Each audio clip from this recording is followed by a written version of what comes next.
اعوذ باللہ من الشیطان الرجیم بسم اللہ الرحمن الرحیم۔ عزیزان ایمان، آج ستمبر 1973 کی 9 تاریخ ہے اور درس قرآن کریم کا آغاز سورہ یونس کی 24ویں آیت سے ہو رہا ہے۔ سابقہ آیت میں کہا یہ گیا تھا کہ انسان کی کیفیت یہ ہے، اور میں یہ عرض کر دوں کہ جہاں قرآن یہ کہتا ہے انسان کی یہ کیفیت ہے، عام طور پہ وہ چیزیں ایسی ہوتی ہیں جس میں اس کی خود غرضی، تنگ نگہی، جلد بازی، عیش پروری، ظلم جہولہ، اس قسم کی چیزیں آتی ہیں۔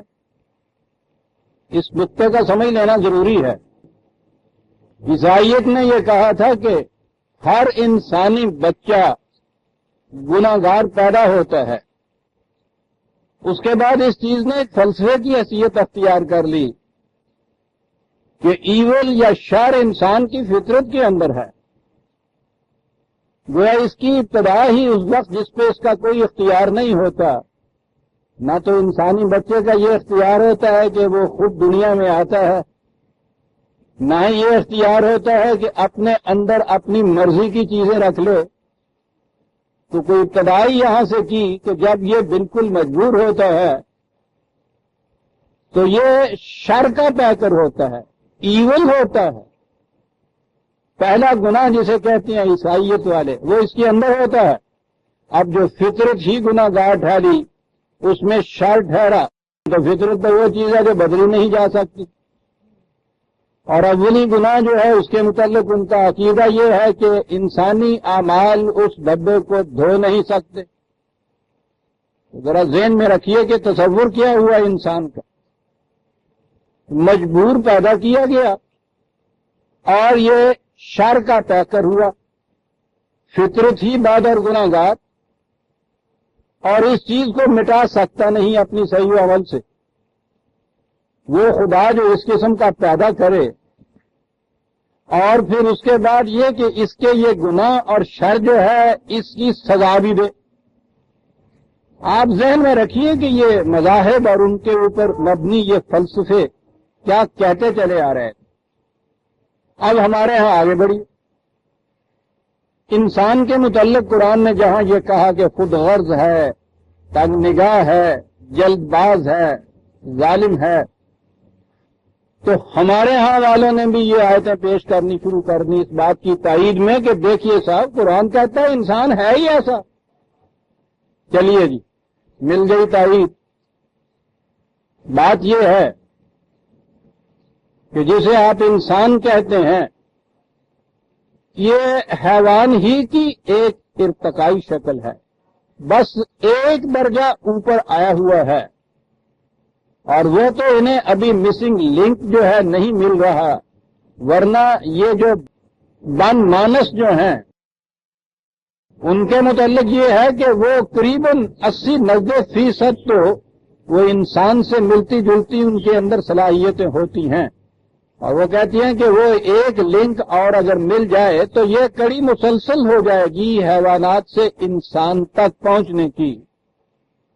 وہ کڑی ملے یا نہ ملے یہ تو حقیقت ہے کہ جسے ہم انسان کہتے ہیں، اس کی بنیادی ضرورتیں اگر آپ دیکھتے ہیں، بنیادی تقاضے کہیے ان کو، بنیادی تقاضے اس کے وہی ہیں جو حیوانات کے ہوتے ہیں: کھانا، پینا، سونا، افزائش نسل کرنا، اور پھر وہ جو حیوانوں کے اندر انسٹنکٹس ہیں، جبلت جسے کہتے ہیں، وہ اندر کی خصوصیات جنہیں کہتے ہیں، وہ تو اس کے اندر بھی ہیں اسی طرح جیسے حیوانات کے اندر ہیں۔ اور بیسیکلی عام طور پہ وہ ان کے علماء جو ہیں حیاتیات کے 3 بنیادی جبلتیں گناتے ہیں نا اس کے لیے: سیلف پریزرویشن، تحفظ خیش، اپنے آپ کو محفوظ رکھنا، یہ بنیادی تقاضا ہے زندگی کا۔ وہ زندگی خواہ چیونٹی میں ہو یا وہ زندگی انسان کے اندر ہو. تحفظ خیش زندگی کا تقاضا ہے. سیلف ایگریشن اس کے لیے ہے. تغلب خیش، غالب رہنا دوسرے سے، یہ اصل میں وہ جو پہلا جذبہ ہے نا تحفظ خیش کا، اسی کے لیے یہ ضروری ہے کہ غالب رہے. اور پریزرویشن آف سیلف، تسلسل جو ہے اپنا حیات کا، اپنی ذات کا، نسل کی افزائش کے ذریعے سے اس کو قائم رکھنا، یہ جسے سیکس کا جذبہ کہا جاتا ہے. یہ بیسک جذبے ہیں. آپ دیکھیے گا حیوانات میں بھی یہ ہیں، انسانوں کے اندر بھی یہ ہیں. اور اسی لیے کہا جاتا ہے کہ 9/10 جو ہے انسان کا وہ حیوانی زندگی ہے. اس کی 1/10 یا 10واں حصہ تو بہرحال یہ بھی مانتے ہیں، اور فرق وہیں آ کے شروع ہوتا ہے جو وہ 10واں حصہ ہے. قرآن یہ کہتا ہے، یاد رکھیے، جہاں اس نے خالی انسان کا ذکر کیا ہے وہ کہتا یہ ہے کہ اگر انسان کو اعلی حال ہی چھوڑ دیا جائے اس کی حیوانی سطح ہے زندگی کے اوپر تو وہ یہ کچھ کرتا ہے جو ہر حیوان کرتا ہے. لیکن وہ جو 1/10 حصہ اس کے ساتھ وہ گناتے ہیں وہ اس کی انسانی زندگی کا ہے. اور انسانی زندگی وہ ہے کہ جس میں ویلیوز آتی ہیں، اقدار آتی ہیں، جائز اور ناجائز کی تمیز آتی ہے، غلط اور صحیح کا امتیاز آتا ہے، شر اور خیر کا ایک فرق پیدا ہوتا ہے. حیوانات میں یہ نہیں ہے، وہ ویلیو سے واقف نہیں ہوتے. ایک بیل کے نزدیک پیٹ بھرنا، بھوک کے تقاضے کا ختم کرنا، یہ تقاضا ہے اس کی زندگی کا، اسے باہر چھوڑ دیجئے. ایک طرف اس کے مالک کا کھیت ہو، ساتھ ہی کسی دوسرے کا کھیت ہو، وہ جائے گا تو اس کو یہ نگاہ میں نہیں بات آئے گی کہ میں نے اپنے مالک کے کھیت سے کھانا ہے، ادھر سے نہیں کھانا کیونکہ یہ ناجائز ہے. جائز اور ناجائز کا تصور نہیں ہوتا اس کے. وہ جو کھیت سامنے آ جائے گا اس میں منہ مار دے گا. یہ اسے چھوٹی سی مثال میں اسے ویلیو کہتے ہیں. یہ جو چیز ہے کہ نہیں، اپنی چیز میرے لیے جائز ہے، دوسرے کی ناجائز ہے، یہ ویلیو ہے. حیوان میں یہ نہیں. 9/10 جو کہا ہے انسان کا اس میں یہ نہیں. یہ جو 1/10 حصہ کہتے ہیں کہ اس میں انسانیت کا ہے، یہ ہے جہاں ویلیوز آتے ہیں. تو یاد رکھیے جہاں جہاں قرآن نے یہ کہا ہے نا کہ انسان خود غرض بھی ہے، سیلفش ہے، اپنا ہی آپ سنبھالتا ہے، تنگ نظر بھی ہے، دوسرے کے مفاد کو نہیں دیکھتا، یہ سارا وہ حیوان ہے جو وہ 9/10 حصہ حیوانی زندگی کا انسانی دی اینیمل ان مین.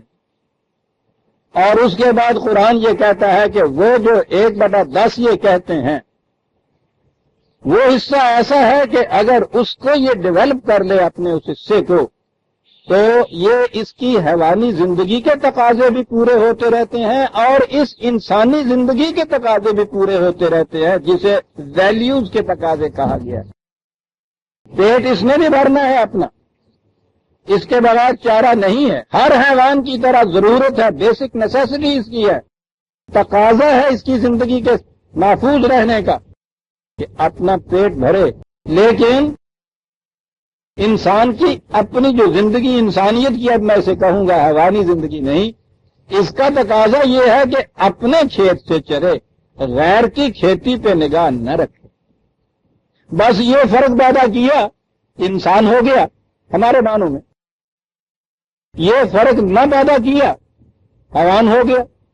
غالب نے اسے آدمی اور انسان کے الفاظ سے امتیاز اس میں پیدا کیا تھا، جو اس نے کہا تھا کہ بس کے دشوار ہے ہر کام کا آسان ہونا، آدمی کو بھی میسر نہیں انسان ہونا. آدمی سے مراد اس کی یہ حیوانی سطح زندگی تھی اس کی. بیسیکلی قرآن یہ کہتا ہے کہ یہ تصور کہ انسان فطرت کے اعتبار سے، پیدائش کے، تخلیق کے اعتبار سے شر ہے، وہ کہتا غلط ہے. لقد خلقنا الانسان فی احسن تقویم، بہت بڑا سرٹیفکیٹ ہے جو اس کو ملتا ہے. یہ تو حسین ترین تقویم میں اس کو پیدا کیا ہے. ثم رددناہ اسفل سافلین، یہ کم وقت پھر اس کے بعد خود اپنے آپ کو حیوانی سطح کے اوپر لے آتا ہے. کون نہیں لاتا؟ الا الذین آمنوا وعملوا، وہ جو اقدار کا تحفظ رکھتے ہیں اپنے ساتھ، ان کی کیفیت یہ ہے کہ وہ اس پست سطح پر نہیں گرتے۔ یہ تو پست سطح کی طرف آنا ہے، اور بلندیوں کی طرف جانے میں تو پوچھیے ہی نہیں کہ اس کی کیفیت کیا ہے، کہاں پہنچ سکتا ہے ایسا۔ وہ کہ جس کے سامنے ملائکہ سجدہ ریز ہوتے ہیں، وہ کہ جو جسے اختار السماوات والارض سے بھی قرآن کہتا ہے کہ آگے جا سکتا ہے، یہ وہ کہ جسے حیوانی زندگی کے ختم ہو جانے کے بعد بھی حیات جاوداں مل سکتی ہے، وہ جس کے سامنے ارتقائی منازل اتنی لامنتہا کھلی ہوئی ہیں کہ جن کی انتہا نہیں ہے، جنت بھی انتہا نہیں ہے اس کے ارتقائی سفر کی، وہاں بھی کہا ہے کہ ان کی پیشانیوں کا نور انہیں اور آگے کے راستے دکھائے گا۔ یہ ہے انسان، لیکن اگر یہ اپنے آپ کو حیوانی سطح پہ رکھتا ہے، یعنی اقدار اور ویلیوز کا خیال نہیں رکھتا، تو پھر وہ ساری چیزیں ہیں جنہیں قرآن نے کہا ہے کہ انسان کو علی حالہ ہی چھوڑ دیا جائے، اگر وحی کی رہنمائی میں اپنے تقاضے پورے نہ کرے تو پھر یہ اس قسم کا ہوتا ہے۔ اس نقطے کو سامنے رکھیے، یہ امتیاز آپ کو کہیں نہ دوسرے مذاہب میں ملے گا نہ فلسفے میں ملے گا، وہ انسان کو حیوان ہی کی بڑی ہوئی سطح قرار دیں گے۔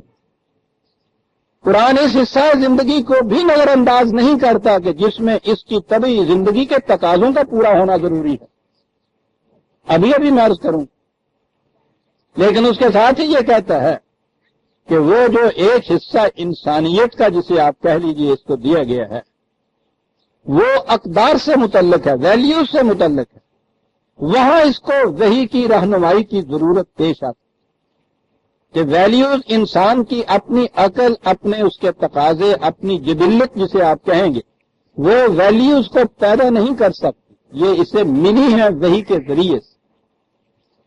یہ ہے جہاں وہ انسان کے متعلق گفتگو کرتا ہے، اسے ذہن میں رکھیے گا۔ میں نے کہا کہ وہ غالب نے تو اس سطح زندگی پہ جو حیوانی سطح ہے اسے آدمی کہا ہے، اور اوپر کی زندگی کو انسان کہا ہے، وہ بھی ٹھیک ہے۔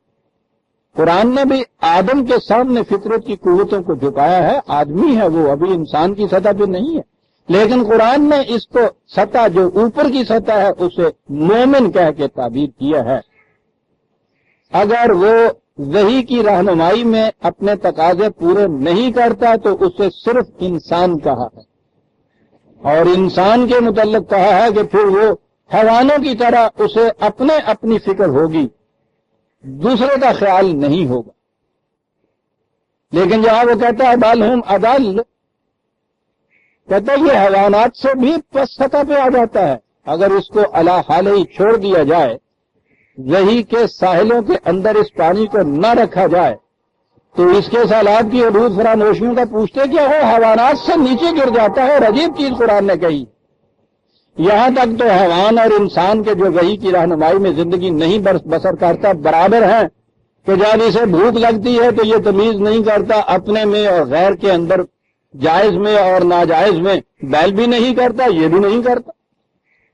یہ لوٹ اور غصوب، یہ سلب اور ناحب، یہ کیا چیز ہے؟ حیوانی سطح زندگی ہے، جنگل کا لا ہے، یہ انسان نہیں بستے، حیوان بستے ہیں۔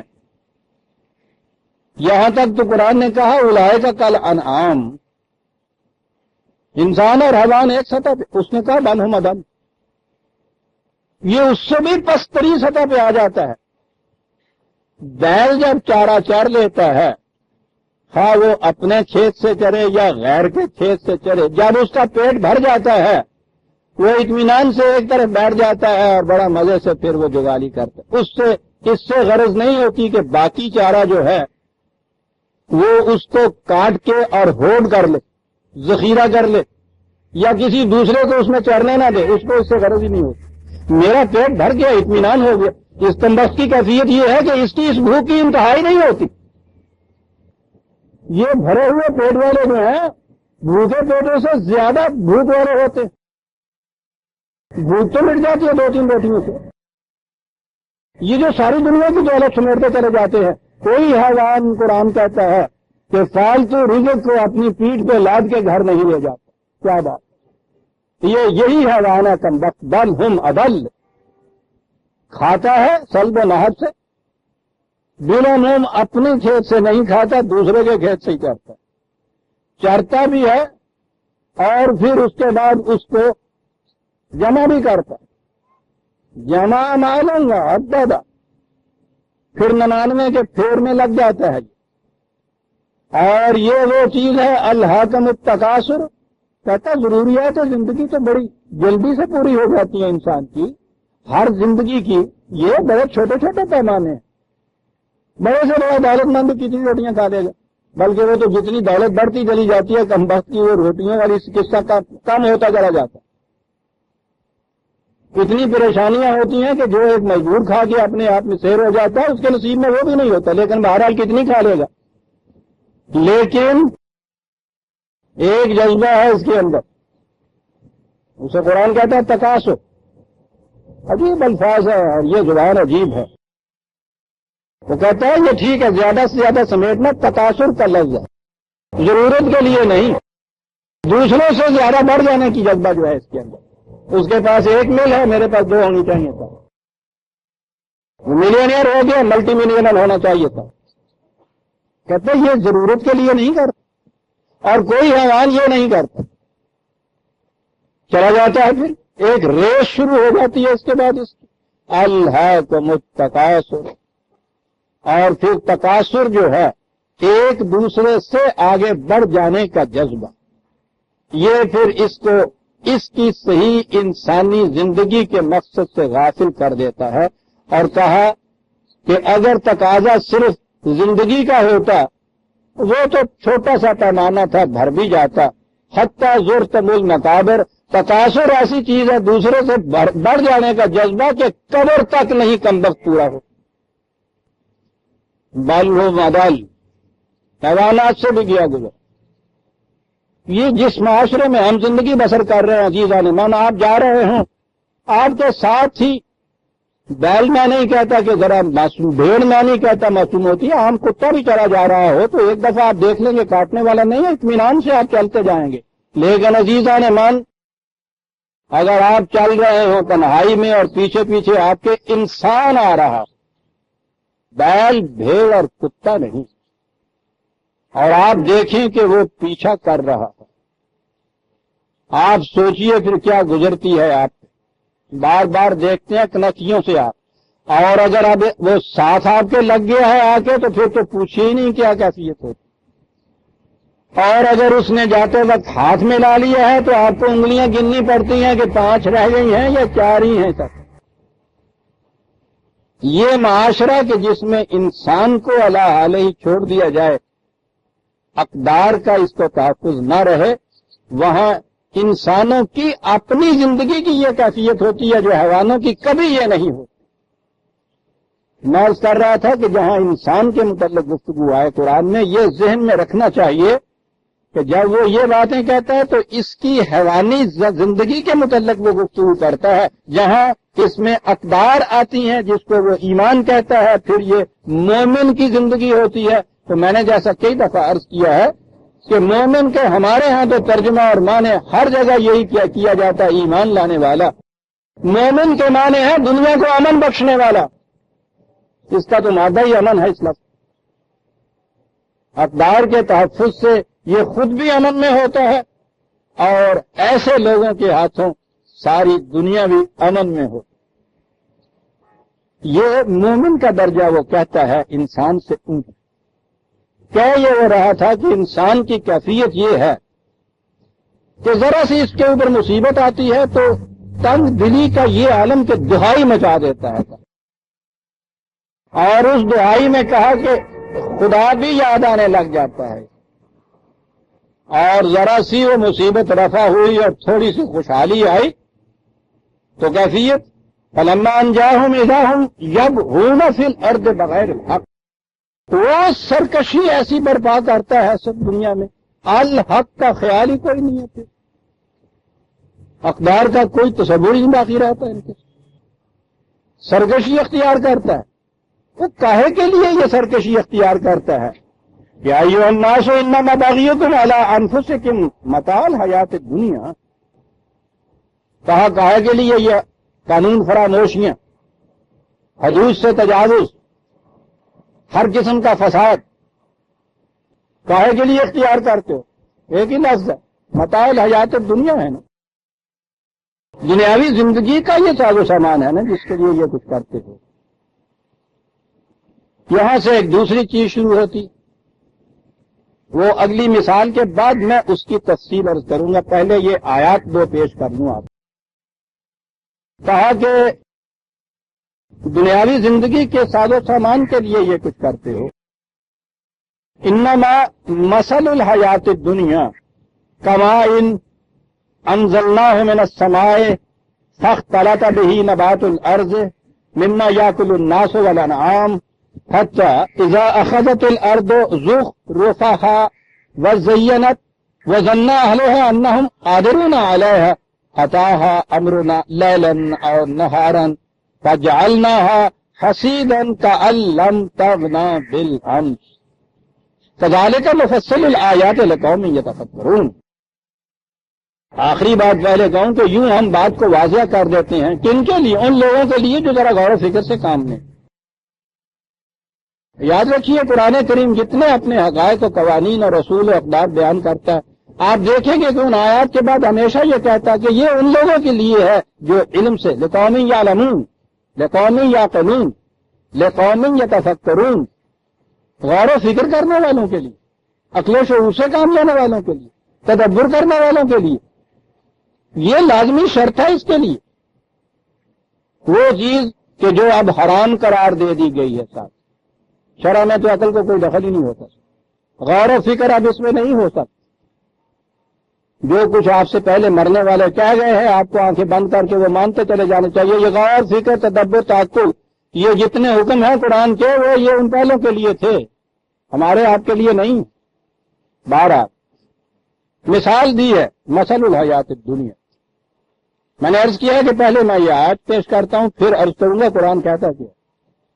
کہتا ہے یہ سارا کچھ اس کے لیے ہے اور اس کی حیثیت یہ ہے، مثال اس کی یوں سمجھیے کہ آسمان سے بارش برسی، زمین میں صلاحیت تھی اگانے کی، اس نے اپنے دبے ہوئے خزانوں کو اگلا، کونپلیں پھوٹیں، فصلیں اگیں، پھر اس میں سے حسین حسین گل بوٹے سامنے آئے، زمین نے گہنے پہنے، وہ سہاگن بن گئی۔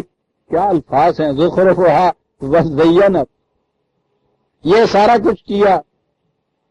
زمین کا مالک بہت خوش ہوا کہ بس چند دنوں کی بات ہے، ڈھیر لگ جائیں گے غلے کے، کتنا مال آئے گا، اتنی دولت آئے گی کہ کسی کے تصور میں بھی نہیں ہوگا۔ کہا کہ اس کے بعد یہی پانی جس نے یہ کیا تھا وہی پانی طوفان بن کر آ گیا اور یہ کھیت یوں ہو گئے گویا اس میں کبھی کوئی ایک کونپل بھی نہیں پھوٹی۔ کہا یہی ہے نا حیثیت ان چیزوں کی، وہی پانی ایک مقدار سے وہ آیا ہے تو اس نے یہ سارا کچھ پیدا کیا ہے۔ اسی کا سیلاب اس طرح سے بہا کے لے جاتا ہے جو جا کے دیکھو ان کھیتوں کے اوپر تو نظر آئے گا کہ کبھی کسی نے یہاں کوئی بویا نہیں تھا۔ کہا جس کی زندگی کی یہ کیفیت ہو، جس شے کے اپنے قائم رہنے کی استعداد و استطاعت کی یہ کیفیت ہو، اسے زندگی کا مستقل سہارا سمجھ لینا اور اس کے خاطر پھر جائز اور ناجائز کی تمیز بھی اڑا دینا۔ کون سے یقامی یتفکرون، کہا ذرا مجھ سے نہ پوچھو، ذرا اپنی عقل سے ہی پوچھو تو صحیح، اپنی فکر سے ہی پوچھو، یہ کیفیت ہے صاحب اس کی۔ آگے عرض کروں گا وہ کیا کہتا ہے، واللہ یدعو الی دار السلام۔ کہتا بات اتنی ہی ہے کہ یہ جو کچھ تم اپنے قوانین اپنی اغراض کے ماتحت کرتے ہو وہاں کیفیت یہ ہوتی ہے۔ قرآن کریم میں دنیاوی زندگی اور اس کی متاع، اس کے ساز و سامان، اس کی زیب و زینت کے متعلق کئی ایک دیگر مقامات میں بھی اسی قسم کی باتیں کہی ہیں کہ بڑی ناپائیدار سی چیزیں ہیں۔ اب آپ دیکھیے کہ ایک طرف تو ہمارے سامنے وہ عائش ہے کہ جنہوں نے اسی دنیاوی زندگی کے ساز و سامان و یاراک کو مقصود بھی ذات سمجھ لیا، جائز و ناجائز کی تمیزیں بھی اٹھا دی، زیادہ سے زیادہ سمیٹنا شروع کر دیا، گویا مقصود ہی یہ قرار پا گیا، وہ اس طرف نکل گئے۔ اور وہاں سے جب روکا آئی یہ مذہب کی دنیا، تو ادھر سے ہمارے ہاں مذہب کی دنیا آئی، اور مذہب سے بھی جب آگے ہم چلے تو وہ جسے دین کا مغز کہا جاتا ہے، پھر تصوف کی دنیا آئی۔ انہوں نے یہ کیا کہا کہ صاحب یہ دنیا ایک لاش ہے، اس کے چاہنے والے کتے، دنیا جو ایک قید خانہ ہے جس میں مومن پھنسا ہوا ہو۔ انتہائی قابل نفرت ہے یہ چیز، نڑی ناپائیدار ہے، ناپاک ہے، یہ اس کے قریب نہیں جانا چاہیے۔ اتنا ایسا پروپیگنڈا اس کے متعلق کیا، آپ دیکھیے الفاظ کس طرح سے خاص معنی اختیار کر لیتے ہیں۔ آپ کسی کے متعلق کہیے کہ صاحب بڑا دنیا دار ہے، آپ دیکھتے ہیں نقشہ کیا ذہن میں آ جاتا ہے۔ تصور وہ بنیادی کہ دنیاوی زندگی، اس کے لذائذ و حذائز، اس کا سامان و یراق، اس کی زیب و زینت کی چیزیں، بہرحال جو کچھ بھی اس دنیا میں ہے قابل نفرت، چھوڑ دو، ترک کر دو اس کو۔ اللہ والوں کے لیے یہ نہیں ہے سر۔ پھر وہ اللہ کے مقربین کے نقشے سامنے ہمارے کھینچے گئے سر۔ ایک گدڑی ہے، اس میں 100 پیوند لگے ہوئے ہیں۔ ایک جھونپڑی ہے، جھونپڑی سے بھی نیچے ایک چیز ہوتی ہے، وہ کلی کہنے نے سر۔ پھر وہ یہاں سے بھی نکل جاتے ہیں، جنگلوں میں غاروں میں ہی چلے جاتے ہیں۔ پھر ہمیں بتایا جاتا ہے کہ صاحب 40 دن کے بعد ایک جاؤ کھاتے تھے، ایک گھونٹ پانی کا پیتے تھے صاحب۔ ساری عمر میں 1.25 تولا انہوں نے اناج کھایا صاحب، گھر بار بال بچے ساز و سامان، یہ کوئی سب چیزوں کو تیاگ دو، ترک کرتے چلے جاؤ۔ دوسری طرف یہ زندگی، آپ نے دیکھا کہ انسان کس طرح ایکسٹریم ہو جاتا ہے۔ ایک طرف وہ مٹیریلسٹک کنسپٹ آف لائف میں اب آگے اس فلسفے کے اوپر، وہ کیا ہے؟ مادی تصور حیات، حیوانات ارتقا کرتے کرتے آگے بڑھے، انسان کی شکل میں آ گئے، بس ایک پیکر اس کا ذرا مختلف ہوا ہے دوسروں سے کہ انہیں 4 پاؤں کے اوپر چلنا پڑتا ہے، یہ 2 پاؤں ہیں اور 2 یہ اوپر کر لیتا ہے تو یہ ہاتھ اس کے ہو جاتے ہیں، باقی سب کو یہ ویسے جانور کا جانور ہے۔ مادی سطح زندگی، کھایا پیا، جبلی تقاضے پورے کیے، ایک فزیکل لاز کے تابع یہ زندگی چل رہی ہے، اس قانون کے مطابق آگے چل کے یہ مشین ختم ہوئی، فزیکل لائف ختم ہوئی، انسان بھی ختم ہو گیا، BA کیا، نوکر ہوئے، پینشن ملی اور مر گئے۔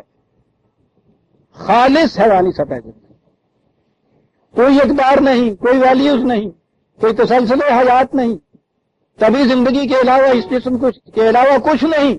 ایک وہ یہ ہے جسے قرآن نے کہا ہے، یہ کانسیپٹ جو ہے نا، اس کا نام ہے جس میں اس نے کہا ہے کہ یہ دنیاوی زندگی جو ہے، جو تم اسی کو منتہا اور حاصل سمجھ رہے ہو، اس کی کیفیت یہ ہے، ناپائیداری یہاں ہے اس کی، تمہارے جسم کی ناپائیداری، کتنا زیادہ سے زیادہ جی لوگ۔ بڑی سے بڑی خبریں آتی ہیں اخباروں میں صاحب 117 برس تک، ٹھیک ہے، یہ جتنی چیزیں ہیں تمہاری اپنی، یہ طبی زندگی ختم ہوئی، ان سب کی قیمت خود ختم ہو گئی۔ کوئی انسان نہیں وہ مرتا، یہ سارے مر جاتے ہیں، یہ جو کچھ اس نے اکٹھا کر رکھا ہوتا ہے، بال بچے اب اولاد وغیرہ یہ سب، یعنی اس کی طرف سے سارے مر گئے، ختم ہو جانے والی چیز۔ یعنی ایک طرف تو وہ تصور حیات کے وہی کا وہی، وہاں سے ادھر آئے تو دوسرا تصور حیات کہاں سے یہ آیا؟ رہبانیت، عیسائیت کی پھیلائی ہو، یہودیت کی پھیلائی ہو، مجوسیوں کی پھیلائی ہو، ہندو جوگیوں سنیاسیوں کی پھیلائی ہوئی، ترک دنیا، یعنی ترک کے اندر ہی ان کے ہاں معصوم ہوا۔ چھوڑ دو یہ سب، آپ ملا کے واز سے سنیے تو اس میں یہ دنیا نہایت قابل نفرت، یہ الگ بات ہے کہ بعض کہنے کے بعد پھر وہ یہ کہے کہ بھائی دیکھو اس مسجد کی یہ ضرورت، اس کی یہ ضرورت، امام کی یہ ضرورت، یا یہ ساری دنیا کی ضرورتیں وہ گناتا جائے گا دنیا قابل نفرت. یعنی تمہارے پاس جو کچھ ہے وہ قابل نفرت ہے، اس کو چھوڑ دو، مجھے دے دو لا. دنیا قابل نفرت. اور وہاں سے اگر آپ گئے ہیں کہ نہیں صاحب اس میں تو صاحب جریت ہی ہے، ذرا روحانیت کی طرف جائیے، تو وہاں تو پوچھیے ہی نہ پھر جو نقشہ میں نے عرض کیا. یہ الگ بات ہے کہ ان کے اپنے محل جو ہے سونے کے کھڑے ہو جائیں. دنیا قابل نفرت. پہلا تصور جو تھا وہ خالصتاً مادہ پرستی کا لیا انہوں نے، حیوانی تصور.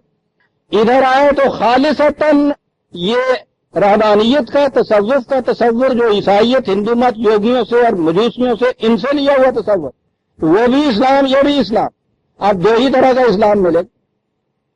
یا تو وہ ہے کہ صاحب اس دنیا کے اندر جو کچھ جی چاہے کرتے چلے جاؤ کرتے چلے جاؤ، اگر ذرا سی خلش باقی رہ گئی ہے اندر تو اس کا پورا کرنا وہ ملا سمجھا دیتا ہے. جس طرح جی چاہے اکٹھا کرو، 2.5% دے دیا کرو، باقی سب شیر بہادر کی طرح حلال ہوتا ہے. یہ چل بھائی. اور اگر ادھر سے آپ نے کہا کہ نہیں صاحب آپ ساری عمر یہ کچھ کرتے رہے، آخری عمر میں انسان بالآخر عاقبت کی سوچتا ہے نا کہ کچھ میاں اس کی دنیا کے بھی فکر کرو، تو پھر یہ کیا کہ یہ سب کچھ چھوڑ دے چلے جائے. بھائی اب تو ہم یہی چیزیں اللہ اللہ کرتے ہیں، اللہ کا شکر ہے، زندگی بڑی باعزت گزاری، نوکری بڑی باعزت کی، نوکری باعزت کی جی. اور اب اس کے بعد لڑکیوں کو بیاہ دیا، بیٹے اپنے اپنے کام پہ لگ گئے، گھر رہنے کو ملتا ہے، پینشن بھی مل جاتی ہے، سب اطمینان ہے. اور اب کچھ ادھر کی فکر کرنی چاہیے. میں نماز پڑھاتا ہوں، تلاوت کرتا ہوں، تصویر پھیرتا ہوں، اپنے گھر میں بیٹھا رہتا ہوں، سب چل بھائی. اب یہ عاقبت شروع ہو گئی. مسلمان کی زندگی ہے. میں نے عرض کیا تھا نا کہ اس کی تائید میں اس قسم کی آیتیں جو قرآن نے کہا صرف ہو ہی رہا ہے. قرآن میں ایک آیت کو اٹھاتے ہیں اس میں جو اپنے مطلب کی ہوتی.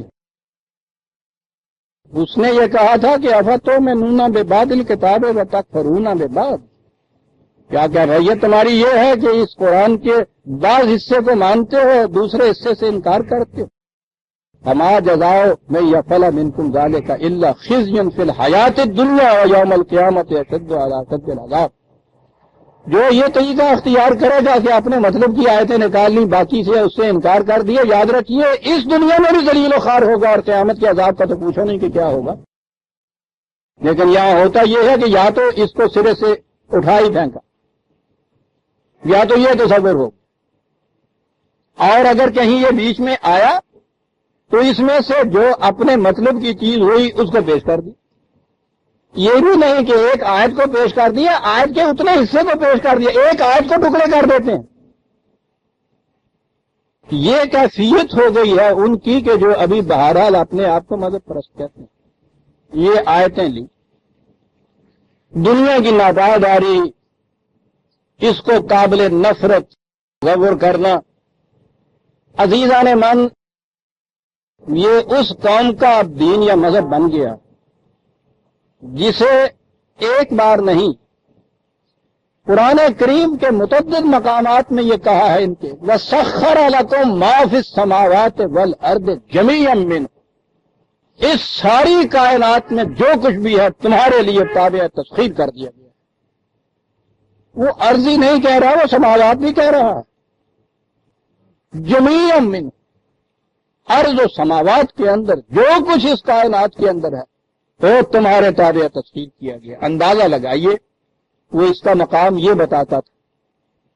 اور ان کی کیفیت یہ ہے کہ یہ دنیا کی زندگی کی ضروریات بھی جو ہیں ان کو بھی یہ ناپاک قرار دیتے ہیں، اور ان سے ترک اور ان سے دور بھاگنے کا نام ان کے ہاں خدا کا تقرب یا شریعت کا فیصلہ ہے. آپ دیکھتے ہیں کہ اگر وہ پہلا تصور جو تھا وہ انسان کے ذہن کے اندر سرسام پیدا کرتا تھا، تو یہ دوسرا تصور فالج پیدا کرتا ہے. قوم مفلوج ہو کے رہ جاتی ہے بالکل. اللہ کہیں آپ کو فرصت دے تو اقبال کی آخری کتاب ہے ارمغان حجاز، اس میں ایک نظم ہے اردو کی، باقی تو وہ فارسی میں ہے زیادہ، تو تھوڑا سا حصہ اردو کا بھی. وہ اردو کی نظم ہے ابلیس کی مجلس سے شورا، اسے ضرور پڑھا کی. اب بڑے ہی عجیب حسین اور بلیغ انداز میں وہ بات کہا گیا، اور میں سمجھتا ہوں کہ اقبال کی فکر کا اور قرآن کے جو رہنمائی ہے اس کا نچوڑ اس نظم کے اندر آپ کو ملے گا، اور ڈرامائی انداز میں ملے گا۔ ابلیس اپنی کیبنٹ کو لے کے بیٹھا ہوا پریزائڈ کر رہا ہے، اس کے کابینہ کا اجلاس ہو رہا، وہ ذرا بھی اس میں شامل ہیں۔ وہ کہتا ہے رپورٹ پیش کرو اپنی کہاں کہاں کیا کیا تم نے دیکھا، کیا کیا کر آئے ہو۔ اپنے محکمے کا وزیر رپورٹ پیش کرتا ہے۔ مشیر مغربی جمہوریت کیا انداز ہے، اس نے کیا کیا، ہٹلر اور میسولینی کی ڈکٹیٹرشپ جو ہم نے ایجاد کی تھی اس کا نتیجہ کیا نکلا، روس کے اندر ہم نے ایک نظام دیا تھا، اس کی رپورٹس آئی ہیں تازہ، وہاں ہم نے انسانیت کے ساتھ کیا کیا، کیسے اس کو ہم تباہ کر رہے ہیں۔ یہ مختلف نظام، مختلف نظریے وہ گناتا چلا جاتا ہے۔ اس کے لیے وہ اس سے کہتے ہیں کہ اس کا ہم یہ تدارک کر رہے ہیں، اس کا یہ تدارک کر رہے ہیں۔ آخر میں ان کے یہاں کا جو وہ ڈپٹی پریزیڈنٹ ہے وہ یہ کہتا ہے، اس کے ذمے اس نے یہ اشتراکیت یا سوشلزم یا کمیونزم لگائی ہوئی۔ وہ کہتا ہے کہ یہ باقی جو کچھ کہتے ہیں یہ تو بڑی ہنگامی سی چیزیں، چھوڑ دیجئے، یہ قابل تفضل نہیں ہے۔ میں سمجھتا ہوں کہ اس کے بعد ابلیسیت جو ہے اس کا توڑ جو ہے مجھے ان میں نظر آتا ہے۔ اگر یہ نظام دنیا میں چل گیا تو پھر ہمارا ابلیسی نظام ٹوٹ جائے گا۔ وہ یہ چیز پیش کرتا ہے، ابلیس اس سے کہتا ہے کہ تم غلط کہتے نہیں، تمہاری نگاہ دور تک نہیں گئی، میری نگاہ بہت دور تک جاتی ہے، قیامت تک میری نظریں ہیں۔ مزدقیت فتنہ ہے، فردہ نہیں، اسلام ہے۔ ابلیسی نظام کے لیے فتنہ جو ہے وہ یہ سوشلزم اور کمیونزم بھی نہیں ہے۔ وہ کہتا ہے تمہیں پتہ نہیں ہے، یہ تو میرے ہی ہاتھوں کا لگایا ہوا پودا ہے۔ میں بات چیزیں تم سے بھی پوشیدہ رکھا کرتا ہوں اس امت کی بیداری سے۔ میں کرنے کا کام یہ ہے، سب کچھ چھوڑ دو، فکر اس کی کرو کہ یہ قوم کہیں بیدار نہ ہو جائے۔ اور اس میں وہ کہتا ہے قوم کی بیداری سے مراد میری یہ ہے کہ کہیں قرآن کی شریعت ان کے سامنے پھر نہ آ جائے، پھر ہمارا ٹھکانہ کہیں نہیں ہوگا۔ بات سمجھ لی انہوں نے کہا کہ پھر کریں کیا اس کے لیے، اور پھر وہ آخری بند ہے صاحب اس جس کے لیے جس میں وہ یہ پروگرام دیتا ہے۔ وہ کہتا ہے اس کے لیے بڑا آسان کام بڑی مذہب پرست اور روحانیت پرست واقع ہوئی، انہیں انہی چیزوں کے اندر الجھاؤ۔ پہلے تو ان کے ہاں مذہبی مباحث یہ چھیڑ دو نا کہ آنے والے سے مسیح ناصری مقصود ہے، اور یہ الہیات کے ترشے ہوئے لات و منات، یہ بحثیں جتنی بھی یہ مناظروں میں مباحثوں میں کرتے ہیں اور تیز کر دو ان کے اندر، الجھائے رکھو ان کو ان چیزوں کے اندر، اور اس سے اور آگے بڑھو۔ ان کے سامنے تصوف کا جو تصور ہے اور زیادہ شدت سے پیش کرو، ان میں عام یہ پروپیگنڈا کرتے چلے آؤ کہ یہ دنیا بڑی قابل نفرت ہے، ناپاک ہے، پلید ہے۔ اسے انہیں کہتا ہے کہ خیر اسی میں ہے، قیامت تک رہے مومن غلام، چھوڑ کر اوروں کی خاطر یہ جہان بے ثبات۔ خیر اسی میں ہے، ابلیسی نظام کی خیر اسی میں ہے، قیامت تک رہے مومن غلام، چھوڑ کر اوروں کی خاطر یہ جہان بے ثبات۔ اور اس کے بعد پھر وہ بتاتا ہے کہ شاعری اس قسم کی ان کو دو، موسیقی اس قسم کی دو، تصوف اس قسم کا ان کو دو، یہ کرتے چلے جاؤ جس سے یہ دنیا سے نفرت کرتے چلے جائیں، اور یہ کچھ کرتے چلے جاؤ۔ اور آخری شعر ہے اس کا، وہ جو میں اکثر پڑھا کرتا ہوں کہ مست رکھو ذکر و فکر صبح گاہی میں اسے، پختہ تر کر دو مزاج خانقاہی میں اسے، اور پھر خیر ہی خیر۔ کہا یہ ہے کام کرنے کا، اس کو مارنے کے لیے زیادہ کچھ کرنے کی ضرورت ہی نہیں۔ لاتے جاؤ، کبھی کبھی ان کے ہاں کوئی معمور میں نلہ لے آئے، کبھی کوئی مہدی لے آئے، کبھی کوئی وکیل مسیح لے آئے، آتے جو اس قسم کے ہے وہ یہ کرتے چلے جائیں کہ صاحب یہ سب دنیا ناپاک ہے، یہ گوروں کی خاطر چھوڑ دیجیے صاحب، اور اس کے لیے یہ انما مثل الحیات الدنیا کا مان یہ دیا دیتے چلے جاؤ یہ آیت. یعنی جو آیت ہے اس میں وہ جو سیکولر نظام تھا وہ خالص میٹیریلسٹک کانسیپٹ جو تھا جس میں زندگی خالص حیوانی زندگی ہی کو مقصود بالذات سمجھا ہوا تھا، جس میں اس کی حقیقت قرآن نے بیان کی ہے، اسے وہ انسانی زندگی کا مقصود کر کے بیان کرتے ہیں. اور وہ جو آگے وہ کہتا ہے کہ آؤ تمہیں ہم بتائیں، ہم تمہیں دعوت دیتے ہیں دارس کے گھر کی. دیکھا آپ نے کیسے وہ خوف کو مٹاتا ہے، امن کو لاتا ہے. امن ہی نہیں یہاں، سلام ہے یہاں.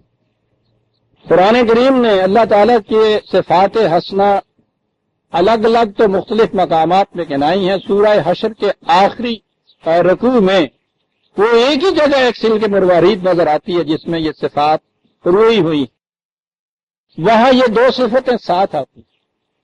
اللہ الذی لا الہ الا ہو الملک القدوس السلام المؤمن المہیمن العزیز الجبار المتکبر، اور آگے بھی هو اللہ الخالق الباری المصور لہ الاسماء. یہاں دو صفتیں آپ کی یہاں آئی ہیں خدا کی، مومن سلام. مومن تو میں نے ابھی عرض کیا اور بات صاف ہو گئی. یہاں ترجمہ کیجئے اس کا، ایمان لانے والا اللہ کی صفت. اللہ کی اس چیز کو ایمان لاتا، معنی واضح ہو جاتے ہیں. مومن نوید امن دینے والا، امن کا ذمہ دار. لیکن امن تو عزیزان من صرف ایک نیگیٹو چیز ہے، منفی قوت ہے. کسی خطرے سے آپ کو محفوظ کر دینا، بس آپ کے اندر تو کوئی اور چیز پیدا نہیں ہوئی نا. آپ کی دولت اگر آپ کی الماری میں ہے اور اس کے متعلق ضمانت دی جائے کہ یہ محفوظ رہے گی تو وہ جتنی ہے ویسی کی ویسی اتنی رہے گی، محفوظ صرف رہے گی نا، آگے تو بڑھنے والی بات نہیں ہے. لیکن آگے بڑھنے کے لیے محفوظ رہنا تو نہایت ضروری ہے نا. آپ خود آگے اسی صورت میں بڑھ سکتے ہیں نا کہ آپ محفوظ بھی ہوں. اگر آپ محفوظ ہی نہ رہیں تو آگے کون بڑھے گا؟ حفاظت پہلا قدم ہے اس کے لیے، لیکن مقصود بالذات تو نہیں ہے نا. مومن تو یہاں تک ہوا، امن دینے والا، خوف سے محفوظ رکھنے والا، سلام کے معنی تکمیل تک پہنچانے والا. یہاں ہمارے ہاں امن و سلامتی مرادفی الفاظ استعمال ہو جاتے ہیں، اور پھر سلامتی تو ہمارے ہاں جو اردو میں آتی ہے سلامتی کے معنی بھی زیادہ سے زیادہ وہ امن ہی ہوتا ہے. تکمیل اور مکمل ہونا جو ہے یہ نہیں ہوتا. اگرچہ ہمارے ہاں ایک مقام ایسا ہے جہاں ابھی یہ لفظ ان معنوں میں استعمال ہوتا ہے، پتہ نہیں ہوتا ہے یا ہوتا تھا، ہمارے نزدیک تو ہوتا تھا، یعنی جسے آپ مرغ مسلم کہتے ہیں. ہمارے ہاں ہوتا تھا، میں نے کہا تم تو ڈال نہیں لفظ نہیں مسلم، مرغ کا کیا ہے نا مسلم کا لفظ آپ کے یہاں وہ کیا ہوتا ہے؟ اس کی ایک ٹانگ اگر نہ ہو وہ بہرا جب لائے تو آپ اسے مسلم نہیں کہتے، وہ اسی سلامتی سے ہی تو ہے. تکمیل تک پہنچانے والا، مکمل کر دینے والا، کیا بات ہے. من بار بار کہا کرتا ہوں، پتہ نہیں زندگی کتنی ہے کہنے کے لیے. قرآن کے ان مفردات کے اوپر غور کیا کیجیے، یوں نہ آگے بڑھ جایا کیجیے اور ترجموں پہ انحصار نہ کیا کیجیے. میں پھر عرض کر دوں کہ اگر اتنی خود محنت آپ نہیں کر سکتے، کم از کم میں نے ایک عمر محنت کی ہے ان مرادفات کے یہ قرآنی معانی جو ہے میں نے اپنے لغات کے اندر رکھ لی. اتنی محنت تو کر لیا کیجئے کہ اسے اٹھا لیجئے. قرآن کے ہر لفظ کے معنی اس کے اندر قرآن سے متعین کن انداز میں ہے. وہاں آپ دیکھیں گے کہ المومن کے یہ معنی ملیں گے، وہاں آپ دیکھیں گے کہ سلام کے یہ معنی ملیں گے، اور اسی سے تو اسلام ہے آپ کے ہاں. انسانیت کی تکمیل کرنے والا نہیں، مہارا دار السلام کی طرف دعوت دیتا ہے. تو اب دار السلام کیا ہوگا جی؟ اگر صرف یہ طبی زندگی کی ضروریات کو پورا کرے گا تو پھر بھی اس کی کم از کم ان کے الفاظ میں 1/10 حصہ تو باقی رہ جائے گا، تو تکمیل تو پھر بھی نہ ہو. اور اگر یہ روحانیتی کی طرف ان کے الفاظ میں چلا گیا تو یہ ساری دنیاوی زندگی اور اس کی زندگی کے یہ تقاضے، طبی تقاضے یہ رہ گئے، سلام پھر بھی نہ ہوا۔ دیکھتے ہیں کہاں دارالسلام لا رہا ہے۔ کہاں تکمیل نہیں ہوتی انسانیت کی، نہ تو خالصتاً اس کی طبی زندگی کو مقصود بالذات سمجھ کے مادی تصور حیات یا سیکولر لائف اختیار کر لینا، ایک حصے کی تسکین ہو جاتی ہے، سلامتی نہیں ہوتی، تکمیل نہیں ہوتی اس میں۔ اور جسے آپ یہ کہتے ہیں روحانیت یا مذہب وغیرہ، بہرحال اس کو اگر آپ اقدار کی طرف بھی خالی لے آئیں، تکمیل نہیں ہوتی۔ تکمیل تو دونوں کو اکٹھے کرنے سے ہوتی۔ منزل تک پہنچنے کے لیے گھوڑے کا طاقتور اور توارا ہونا نہایت ضروری ہے، لیکن اگر گھوڑے کا طاقتور توارا رکھنا ہی مقصود بذات سمجھنے، نہایت عمدہ پرورش کریں اس کی، بہت اچھا ہو اور استقبال میں باندھے رکھیں، مقصود بذات نہیں۔ اور اگر گھوڑے کو گولی مار دی جائے پھر بھی آپ منزل تک نہیں پہنچ سکتے۔ سلامتی اسی کے اندر ہے کہ اسے رکھا جائے، طاقتور رکھا جائے، لیکن اسے سفر منزل تک پہنچانے کا ذریعہ سمجھا جائے، ایام کا مرکب نہیں، راکب ہے قلندر۔ کیا عجیب باتیں کہہ جائیں۔ اگر دنیاوی زندگی کے مفاد نے اسے گھوڑا بنا رکھا ہے تو پھر یہ تانگے کا گھوڑا ہوگا، جدھر اس والے نے یوں کیا یہ ادھر چل پڑ، سارا دن اس کے اشاروں پہ چلتا رہا، شام کو اس کو دانا پانی مل گیا۔ راکب، اور اگر اس نے اس کے اوپر سواری ہی نہیں کی خود گھوڑے کے اوپر تو وہ کوتل گھوڑا ہوگا اس لیول میں باندھے رکھنے کے لیے۔ راکب یہ ہوگا کہ اس کے اوپر سفر کرے، دارالسلام کی طرف بلاتا ہے۔ دو لفظوں میں بات کیا گیا، للذین احسنوا الحسنی، پہلی چیز یہ قرآن کریم میں اعمال، اچھے اعمال جس کو ہم نیک عمل کہتے ہیں، اس کے لیے حسن عمل کہا ہے نا، اعمال حسنہ اس کو کہتا ہے نا۔ یہ وہ اعمال ہوتے ہیں جس میں حسن ہوتا ہے، اور حسن کے تو معنی ہی توازن سے ہی ہونا ہوتا ہے عزیزان من۔ کسی حسین ترین چہرے کی آنکھ کی سیاہی انچ کا سواں حصہ اپنے مقام سے ذرا ادھر کر دیجئے، آپ دیکھیے کہ سارا حسن کہاں چلا جاتا ہے۔ تھوڑا سا پرپورشن بگاڑ دیجئے کسی شے، قرآن نے تو اس ایک لفظ کے اندر بتایا ہے کہ بھائی نہ کسی کو چھوڑ دینا، نہ کسی میں زیادہ طور کے اوپر الجھ جانا، توازن برقرار رکھو ان چیزوں کے اندر۔ جب یہ توازن برقرار رہے گا تو اسے اعمال حسنہ کہا جائے گا۔ اعمال حسنہ کرتے کیا ہیں؟ للذین احسنوا الحسنی۔ جیزان من پھر عرض کر رہا ہوں، پتہ نہیں زندگی میں میسر ہو یا نہ، قرآن نصاب کی طرح پڑھانے کی چیز تھی، ایک کلاس جو 5 7 10 سال تک ساتھ رہے، نصاب کی طرح پڑھانے کی چیز ہے۔ وہ لوگ الذین احسنوا الحسنی، وہ جو لوگ احسن کام کرتے ہیں، قرآن کریم میں دوسرے مقام پہ ہے نا، عام طور پہ جسے ہمارے ہاں استعمال کیا جاتا ہے اس لفظ کو، حل جزاء الاحسان الا الاحسان، احسان کا بدلہ احسان ہوتا۔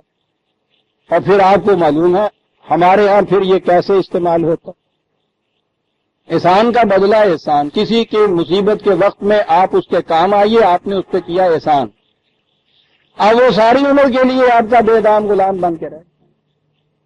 جو ہی آپ امیدوار کھڑے ہوئے کسی الیکشن میں اور اس نے یہ کہہ دیا کہ بھائی صاحب میں تو سمجھتا ہوں کہ دوسرا فلاں آدمی بہتر ہے، اس کو ووٹ دوں گا، گلی محلے میں کھڑے ہو کے چلانا شروع کر دیجیے، احسان فراموش، اندازہ لگائیے کل روتا ہوا آیا تھا، ہاں میاں صاحب کی یہ صورت تھی، گر گرا رہا تھا، پاؤں پڑ رہا تھا، اس وقت ہم نے اس کی مدد کی، احسان فراموش، توتے چشم۔ آج کہتا ہے کہ نہیں صاحب ووٹ آپ کو نہیں دوں گا، یعنی آپ کی قیامت تک کے لیے احسان کا بدلہ آپ کو وہ دیے چلا جائے، ختم ہی نہیں ہوتا۔ ختم تو اسی صورت میں ہوگا نا، وہ پھر کہے گا کہ یا اللہ اس پہ بھی مصیبت پڑے، یہ بھی روتا ہوا آئے، یہ بھی ویسے پاؤں پڑے، اس کی بھی میں پھر مدد کروں تو پھر احسان کا بدلہ چکاؤں۔ کیا معاشرہ ہے، بات یہ اور ہے جو کہا جاتا ہے قرآن، تو کہتا ہے کہ یہ جو توازن بدوش اعمال ہم نے کہے ہیں، کیا ہیں توازن بدوش اعمال؟ مسخر کریں اس عرض کو ہی نہیں، ارض و سما کی ساری قوتوں کو مسخر کرو، قوت حاصل ہونے کے بعد سرکش اور بے باک نہ ہو جاؤ، اس پانی کو ساحلوں کے اندر رکھو، اس کا توازن نہ بگڑنے دو، مسخر کرو تو بڑی قوت حاصل ہو جائے گی۔ پرماننٹ ویلیوز جو ہم نے تمہیں دی ہیں، مستقل اقدار جو تمہیں دی ہیں، ان قوتوں کو اس کے تابع رکھو، ان میں توازن پیدا ہو جائے۔ قوت کی بہتات سرکشی بھی نہیں پیدا کرنے دے گی، قوت کی کمی ضعف نہیں پیدا کرنے دے گی کہ جس سے محتاج ہو جاؤ گے، محکوم ہو جاؤ گے۔ اس میں توازن جب تم پیدا کرو گے، وہ کہا دو باتیں ہیں، احسن الحسنی، وہ جو ہے نا احسان کا بدلہ، احسان بدلہ نہیں ہے۔ تم اگر کسی کے بگڑے ہوئے توازن کو درست کرتے ہو تو پہلی چیز اس میں یہ ہوتی ہے کہ تمہاری اپنی ذات کا بیلنس ٹھیک ہو جاتا ہے، تمہارا اپنا بگڑا ہوا توازن بھی ٹھیک ہو جاتا ہے، اور توازن کا ٹھیک ہونا ہی تو ساری بات ہے۔ جانے جہاں ندامت ہوتی ہے آپ کو کس وقت ہوتی ہے کہ صاحب غصے میں آ کے میں وہ کچھ کہہ گیا جو اب مجھے سمجھ میں بات آتی ہے کہ نہیں کہنا چاہیے تھا، یہ ہو گیا نا آپ کے ہاں تک کہ توازن نہیں رہا تھا اس وقت۔ توازن یہ ہے کہ مٹیریلسٹک کانسیپٹ آف لائف جو ہے، مادی نظریہ زندگی، پوری توانائیوں سے مسخر کرو ان قوتوں کو، ہر فرشتہ، ہر ملک تمہارے سامنے سجدہ ریز ہو، اور اس کے بعد انہیں صرف کرو خدا کی بتائی ہوئی ویلیوز کے مطابق۔ اور اس میں بنیادی ویلیو یہ ہے کہ ینفس فی الارض ما ینفع الناس، یاد رکھو بقا اسی نظریہ، اسی پروگرام، اسی عمل کے لیے ہے جو نو انسانی کو منفعت پہنچاتا ہے، نفع پہنچاتا ہے۔ زیادہ سے زیادہ حاصل کرو، زیادہ سے زیادہ انسانیت کی منفعت میں صرف کرو۔ کہتا ہے اس سے پہلی چیز تو یہ ہوگی کہ احسن الحسنی، اس کی اپنی ذات کے اندر ایک بیلنس پیدا ہو۔ اور آپ کو یاد ہے کہ آج بھی آپ کے ہاں یہ دنیا کے بڑے بڑے فلاسفر اور سائیکالوجسٹ جب مثالی زندگی کسی کی پیش کرتے ہیں تو کہتے ہیں کہ بیلنسڈ پرسنالٹی تھی اس کی، متوازن ذات تھی اس کی، توازن ذات میں پورا تھا۔ خالص مادی نظریہ حیات مغرب کا وہ بھی توازن بگاڑ رہا۔ یہ دوسری طرف جو آپ جسے آپ مذہب یا روحانیت کی زندگی کہتے ہیں کہ یہ قابل نفرت یہ ہوا، یہ بھی توازن بگڑ گیا۔ توازن یہ ہے کہ احسن ال سے کیا ہوتا ہے؟ حسنی، انسان کی اپنی ذات میں توازن پیدا ہوتا ہے۔ اب یہاں تک کی بات تو آ گئی تھی کہ ہاں صاحب یہ سارے روحانیت والے یہی کہتے ہیں کہ باقی قصہ ختم ہے، اندر کی روحانیت انسان کی ٹھیک ہو جانی چاہیے، تزکیہ نفس جسے کہا جاتا ہے۔ اب میں کس کس لفظ کے معنی بتاتا ہوں کہ یہ بھی غلط وہ بھی غلط، چھوڑیے اس کو۔ ان کا منتہا یہ ہوتا ہے کہ اپنی ذات کے اندر یہ سمجھتے ہیں کہ صاحب اندر انسان کے یہ تزکیہ ہوتا ہے، توازن اس کا ہوتا ہے۔ یہاں تک تو ٹھیک تھا، احسن الحسنی تو کہہ دیا یہاں، عزیزان من قرآن ہے، ایک لفظ میں بات ساری کہہ گیا۔ کہا اتنی بات نہیں ہے، یاد رکھو احسن الحسنی و زیادۃ، اس سے زیادہ بھی کیا ہوا تو زیادہ بھی، یہ زیادہ کیا ہے؟ بس یہ چیز ہے عزیزان من، یہ بات سمجھ لی جائے قرآن سے ساری بات آسان ہو جاتی۔ 2/200 201 سورہ بقرہ کی آیات 201۔ وَمِنَ النَّاسِ مَن يَقُولُ رَبَّنَا آتِنَا فِي الدُّنْيَا حَسَنَةً، وہ لوگ ہیں کہ جن کا مقصود یہ ہوتا ہے کہ دنیاوی متاع ملتی چلی جائے، یعنی یہ نہیں ہے کہ ان کا یہ کہنا ہوتا ہے، بلکہ یہ کہ ان کا تصور حیات جو ہے وہ صرف فزیکل لائف، تبھی زندگی ہوتی، ملتا چلا جائے۔ وہ کہا ٹھیک ہے، تبھی زندگی، یہاں جو کچھ اکٹھا کرنا چاہو فزیکل لاز، تبھی قوانین موجود ہیں، ان کے مطابق یہ کچھ کرو، ملتا چلا جائے گا۔ وَمَا لَهُ فِي الْآخِرَةِ مِنْ خَلَاقٍ، لیکن اس سے آگے جو آپ تمہاری انسانی زندگی اونچی ہے جسے وہ آخرت سے تعبیر کرتا ہے، اس فزیکل لائف سے آگے کی زندگی، وہ یہی ہو یا مرنے کے بعد آگے چلے، کہا اس میں پھر ان کا کوئی حصہ نہیں ہو۔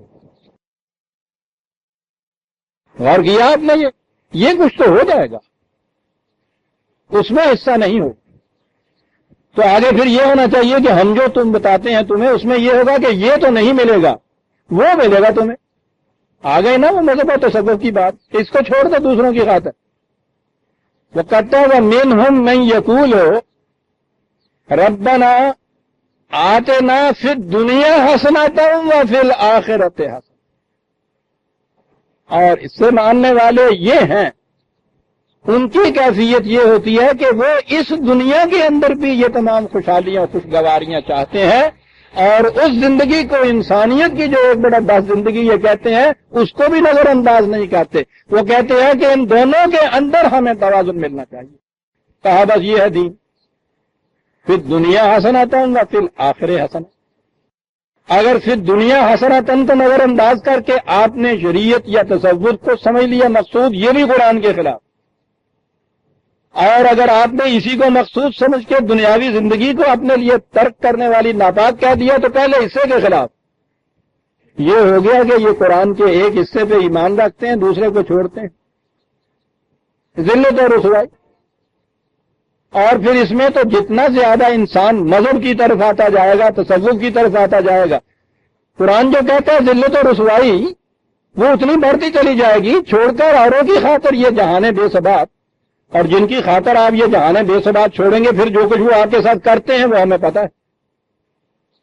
آپ نے غور فرمایا کیا کہہ گیا؟ یہ زیادتاً جو قرآن نے کہا، دنیا یہ اپنی ذات کے اندر کا توازن بھی، و زیادتاً یہ دنیاوی متاع حیات بھی ساری. یاد رکھیے عزیزان من، وہ موضوع دوسرا ہو جائے گا، ورنہ میں اس کے اندر اگر جاؤں تو وہ پورا ایک درس چاہیے جس میں قرآن نے اس دنیا کی متاع کی کو اس قابل قرار دیا ہے کہ زیادہ سے زیادہ اس کو حاصل کیا جائے. ترک دنیا اس کے نزدیک اسلام نہیں ہے. وہ تو اس کے برعکس یہ کہتا ہے فَمَنْ أَعْرَضَ عَنْ ذِكْرِي فَإِنَّ لَهُ مَعِيشَةً ضَنْكًا. جو ہمارے قوانین کو نظر انداز کرتا ہے اس کی اس دنیا میں اس کی روزی تنگ ہو جاتی ہے، اور جس کی یہاں روزی تنگ ہو جاتی ہے اس کی کیفیت کیا ہوتی؟ وہ کہتا یہ ہے کہ من کان فی ہذہ اعمی فہو فی الآخرۃ اعمی. پھر جو یہاں کا اندھا ہوتا ہے وہ وہاں کا بھی اندھا ہوتا ہے. جس کی اس دنیا میں زندگی گداگری، محتاجی اور فقیری کی گزر رہی ہو، عزیزان ایمان ذلت اور خواری کی گزر رہی ہو، آپ سمجھ سکتے ہیں کہ خدا کے ہاں وہ مقرب اور مقبول بن جائے گا. اسی لیے اس نے خوف اور بھوک کو خدا کا عذاب جنایا ہے سورہ النحل میں. فَأَذَاقَ اللَّهُ لِبَاسَ الْجُوعِ وَالْخَوْفِ. عجیب آیت ہے وہ بھی صاحب، غالباً 16/112 ہے. 16/112. وَضَرَبَ اللَّهُ مَثَلًا قَرْيَةً كَانَتْ آمِنَةً مُطْمَئِنَّةً يَأْتِيهَا رِزْقُهَا رَغَدًا مِنْ كُلِّ مَكَانٍ. کہا مثال کے طور پہ ذرا دیکھو قومیں تباہ کیسے ہوتی ہیں. قوم اللہ کا دیا سب کچھ، رزق فراواں تھا، سب کو کھانے کو ملتا تھا، نہ مہنگائی کا یہ عالم تھا، نہ قلت کی یہ کیفیت تھی کہ ہر ایک چیختا پھرتا ہے. جس کے پاس پیسہ نہیں ہے وہ مہنگائی کے زوروں مر رہا ہے، جس کے پاس ہے وہ رو رہا ہے کہ ملتا نہیں ہے. یہ کیفیت نہیں تھی. رزق کھینچے چلا آ رہا تھا اس کی طرف. رغدن بافراد من کل مکان، ہر طرف کے لوگ زیادہ سے زیادہ اپنا مال اس ملک میں بھیجتے تھے کہ خوشحال ملک ہے یہاں بھیجو. فَكَفَرَتْ بِأَنْعُمِ اللَّهِ. خدا کی ان انعامات اور ان بخشائشوں سے انہوں نے کفر برتا. پھر چھوڑ دیجئے اس وقت کہ یہ کفر کیا ہوتا ہے. تو نتیجہ کیا ہوا؟ فَأَذَاقَهَا اللَّهُ لِبَاسَ الْجُوعِ وَالْخَوْفِ. ان کے اوپر بھوک اور خوف کا عذاب مسلط ہو گیا. ملک کے اندر بھوک، ہر وقت ڈر کے اس نے مار دیا اور وہ جھپٹ گیا، وہ حملہ آور ہو جائے گا، ڈر رہے ہیں، بھوک سے مر رہے ہیں. تب خدا کا عذاب ان کے اوپر آ گیا. خدا کا عذاب کہنے کے بعد یہ ہوا کہ ذہن ان کا فوراً یہ ادھر منتقل کر دیں گے کہ صاحب خدا کا عذاب ہے، صبر شکر کر کے برداشت کرو، اللہ سے لڑائی مول لینی ہے. کہا بما کانوا یصنعون، اپنے ہاتھوں کے بنائے ہوئے کرتوت جیسے وہ سامنے آ گئے.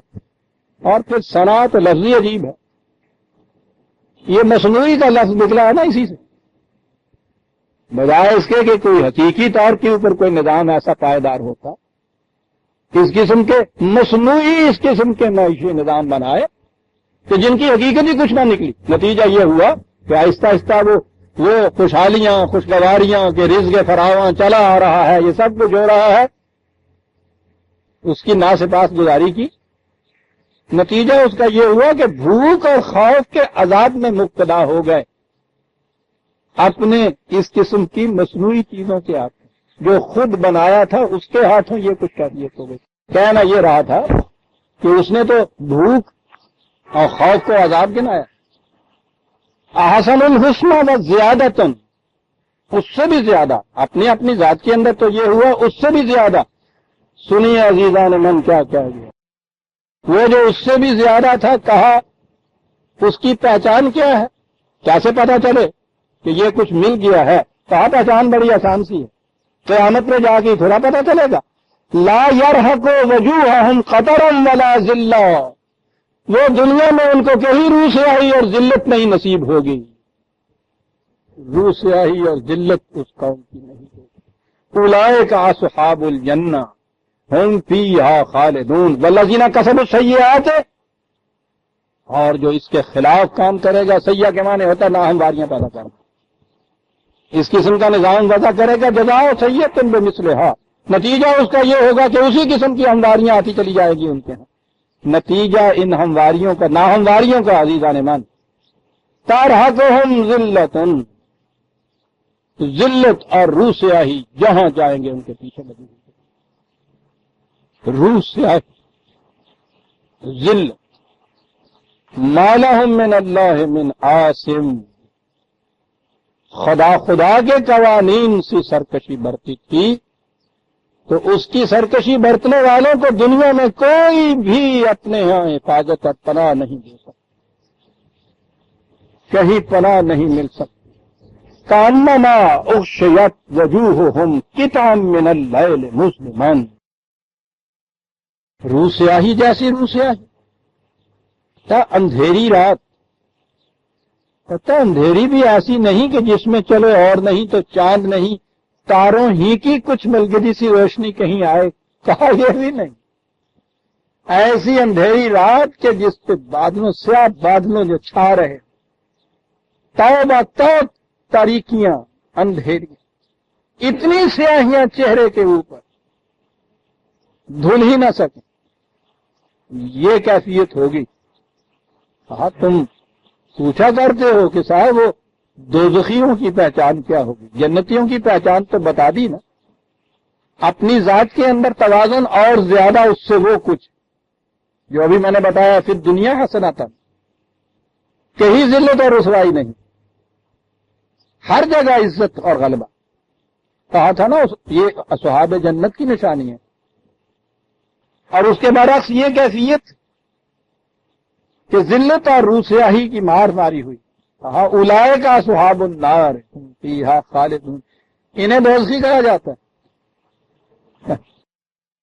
وہ کہتا ہے اقبال کے بعد سنتا رہا میں اور اندر اندر ہنستا رہا میں، بڑے زور زور سے آواز کہہ رہا تھا. مگر تو اس بات پتا کیا کہہ رہا تھا، میں کیوں ہنس رہا تھا. وہ کہہ رہا سارے واز میں اس کی کیفیت یہ تھی کہ جہنم راہ مقام دیگراں گفت، تو جہنم کے متعلق کہہ رہا تھا کہ اس میں کچھ اور لوگ ہوں گے، اپنے متعلق نہیں کہہ رہا تھا. جو ہم بیٹھے تھے ہمارے متعلق نہیں کہہ رہا، دوسروں کا مقام بتا رہا تھا جہنم. جہاں بھی ہمارے ہاں جہنم کی بات آئے گی آپ دیکھیں گے کچھ ایسا نظر آئے گا کہ وہ کوئی اور ہیں جو وہاں جائیں گے، ہم نہیں. کہیں گے کہ نہیں صاحب وہ تو ہمیں گناہگار، فاسق، فاجر یہ سب کچھ بھی گناتے ہیں، ہم ایسے ہیں یہ سارا کچھ بھی ہے، ٹھیک ہے گناتے ہیں. ان کی وجہ سے یہ بھی بتا دیتے ہیں کہ ہاں صاحب ان کی وجہ سے جہنم میں بھی جانا ہوگا. اور پھر جو مقطع کا بند آتا ہے کہ پھر نبی اکرم صلی اللہ علیہ وسلم سفارش کریں گے، شفاعت کریں گے، پھر کوئی مسلمان جہنم میں نہیں رہے گا. آپ جنت میں نہیں جائیں گے جب تک آخری مسلمان بھی جنت میں نہیں چلے جائے گا. بس سیدھی بات ہو گئی. دوزخ کا مقام دیگراں کو اولئک اصحاب النار ہم فیہا خالدون. ٹھیک ہے وہاں بھی جا کے جنت اور جہنم ملے گی. اس کی علامتیں تو یہی بتا دی ہیں قرآن میں, نشانیاں تو یہی ظاہر ہو جاتی ہیں. مطلب دنیاوی زندگی کے اندر بار بار قرآن نے یہ کہا ہے خزی فی الحیات الدنیا, دنیاوی زندگی میں ذلت ان کے حصے میں آتی. یہ علامت ہے اس. لیکن جب آپ یہاں کی اس خزین کو, اس ذلت کو خدا کے قرب کی علامت سمجھ لیں, کہیں یہ کہ جو یہاں زیادہ ذلیل ہوتا ہے وہاں زیادہ مقرب ہوتا ہے, تو پھر اس فریب نفس کا کیا علاج؟ یخادعون اللہ والذین آمنوا وما یخدعون الا انفسهم. دھوکہ دینا چاہتے ہیں خدا کو, مومنین کو, اپنے آپ کو دھوکہ دیتے ہیں. تو یہ تو اپنے آپ کو عزیزان من دھوکہ دینا. وہ تو جہنم والوں کی علامت یہاں بتاتا ہے. ان علامات کو دیکھیے اور اس کے بعد آئینے میں اپنا چہرہ دیکھ لیجئے, پھر دیکھ لیجئے علامتیں نظر آ جاتی ہیں آپ کو, تو پھر دھوکے میں تو نہ رکھیے اپنے آپ. فَيَوْمَ نَحْشُرُهُمْ جَمِيعًا ثُمَّ نَقُولُ لِلَّذِينَ أَشْرَكُوا مَكَانَكُمْ أَنْتُمْ وَشُرَكَاؤُكُمْ فَزَيَّلْنَا بَيْنَهُمْ وَقَالَ شُرَكَاؤُهُمْ مَا كُنْتُمْ إِيَّانَا تَعْبُدُونَ. تو کہا اس بات جب آگے آئے گی تو میں عرض کروں گا, جہاں یہ کہا جاتا ہے کہ حشر کے میدان میں اکٹھا ہونا, وہاں حساب کتاب ہونا, وہ مقامات آئیں گے وہاں میں ان کی تفصیل بیان کروں گا. یہاں تو یہ بات یہاں کی وہ ذلت اور رسوائیوں کی بات کر رہا ہے. اکٹھا ہونے کے بعد صورت یہی ہوگی نا کہ کچھ ایسے لوگ ہوں گے جن کی انہوں نے محکومی اختیار کی ہوئی تھی, کچھ یہ ہوں گے جو ان کے فالوورز تھے, کچھ اوپر والے ہوں گے لیڈرز قسم کے, کچھ فالوور قسم کے لوگ. آپ کو یاد ہوگا کہ ایک درسوں میں نے بتایا تھا کہ قرآن کریم بڑے ہی بلیغ انداز میں مثالی طور پر بتاتا ہے جہنم میں لیڈرز اور ان کے فالوورز کے مکالمات, بڑے عجیب مکالمے. کہتا ہے جب یہ سب پھنستے ہیں تو پھر آپس میں کس قسم کی گفتگو کرتے ہیں. یہ ان کے پیچھے لگنے والے, نعرہ مارنے والے, اور یہ جو آگے چلا رہے تھے. اور کئی ایک مقامات میں کئی ایک آیات ہیں بڑی دلچسپ. بہرحال یہاں تو یہ چیز جو ہے کہ کہیں گے یہی کہ ہم ان کی محکومی اختیار کیے ہوئے تھے, اس کی وجہ سے یہ کچھ ہو. کہا کہ وہ فوراً مکر جائیں گے اس سے. بالکل غلط ہے. یہ اپنے مفاد کے لیے ہمارے ساتھ لگے ہوئے, اس لیے یہ سب کچھ ہو رہا تھا. بالکل مکر جائیں. اور یہ چیز تو قرآن بار بار یہ کہتا ہے کہ یہ عذر تو مسموع نہیں, قابل پذیرار نہیں ہوگا کہ اگر یہ پورے کے پورے عوام اٹھ کے یہ ہم سے کہہ دیں کہ صاحب یہ ہم سے سب کچھ کراتے تھے, ہم تو ذمہ دار نہیں ہیں. وہ ایک فکر ہے ان. کہا کہ بتاؤ ہمیں کہ ان کے پاس وہ طاقت کون سی تھی جس کی بنا پر یہ تمہیں مجبور کر کے یہ کچھ کراتے تھے. جسے تم ان کی طاقت کہتے ہو وہ تمہاری دی ہوئی تو تھی, تمہارا جرم یہ ہے کہ تم نے ان کو یہ طاقت کیوں دی, اور ان کا جرم یہ ہے کہ انہوں نے اس طاقت کو غلط استعمال کیوں کیا تھا. یہ کہیں گے کہ اللہ ان کو دگنا عذاب دو. کہتا ہے کہ دونوں کو دگنا عذاب ملے. کبھی اتنا نہیں کھڑے ہو کہ تم نے سوچا تھا کہ یہ طاقت غلط استعمال ہو رہی ہے. میں کہہ یہ رہا تھا کہ قرآن کریم ویسے تو وہ جہنم کہہ کے کہتا ہے کہ وہاں جانے کے بعد پھر ان میں اس قسم کے مکالمے ہوں گے. بات یہی ہے کہ جب تک تو وہ بڑھتے ہوئے چلے جاتے ہیں, عروج میں ہوتے ہیں, اقتدار میں ہوتے ہیں, قوت میں ہوتے ہیں, پھر نہیں یہ پوچھنے کی ضرورت پیش آتی. کہتے ہیں جب استاد پڑھتی ہے نا تو اس کے بعد پھر آپس میں اس قسم کی باتیں ہوتی ہیں, اور یہ سارے اکٹھے جہنم کے اندر ہوتے ہیں تو پھر اس میں یہ چیزیں ہوتی ہیں. اور پہلی چیز اس میں یہ ہوتی ہے کہ فوراً یہ مکر جاتے ہیں کہ نہیں صاحب ہم نے ان سے یہ کچھ نہیں کرایا, یہ خود ہی یہ کچھ کرتے تھے. فَكَفَىٰ بِاللَّهِ شَهِيدًا بَيْنَنَا وَبَيْنَكُمْ إِن كُنَّا عَنْ عِبَادَتِكُمْ لَغَافِلِينَ. اور اس وقت یہ بات کہیں گے کہ ہاں صاحب خدا سے پوچھ لو تو یہ شہادت دے گا, ہمارے تمہارے درمیان فیصلہ کرے گا کہ ہم نے مجبور کر کے تمہیں اس راستے پہ چلایا تھا یا تم نے ہی ہمیں وہ قوت دی تھی جس سے کہ ہم یہ کچھ کر رہے تھے. تو ذرا خدا سے پوچھ لو کہ خدا اس کا کیا فیصلہ دیتا ہے.